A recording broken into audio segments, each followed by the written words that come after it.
Patuloy na makakaapekto ngayong weekend ang dalawang weather system sa bansa, ang malamig na hanging amihan sa Batanes, habang ang Intertropical Convergence Zone o yung pagsasalubong ng hangin mula sa Northern at Southern Hemisphere sa Palawan, Visayas at sa Mindanao. Meron ding cloud cluster sa silangan ng Mindanao na nakapaloob sa ITCZ.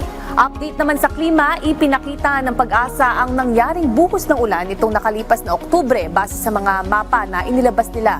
Magpapatuloy yan lalo na pagsapit ng December at January. Makikita ang aktwal na dami ng ulan na naranasan ng bansa sa buong buwan ng Oktubre.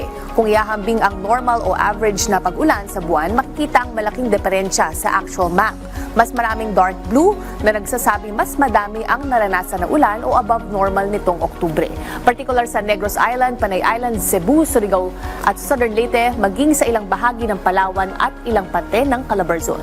Paalala ng Pag-asa, nakataas pa rin ang La Nina Alert hanggang sa first quarter ng 2026. Ibig sabihin, mas maraming pag-ulan at maulang weather systems ang makakaapekto sa bansa.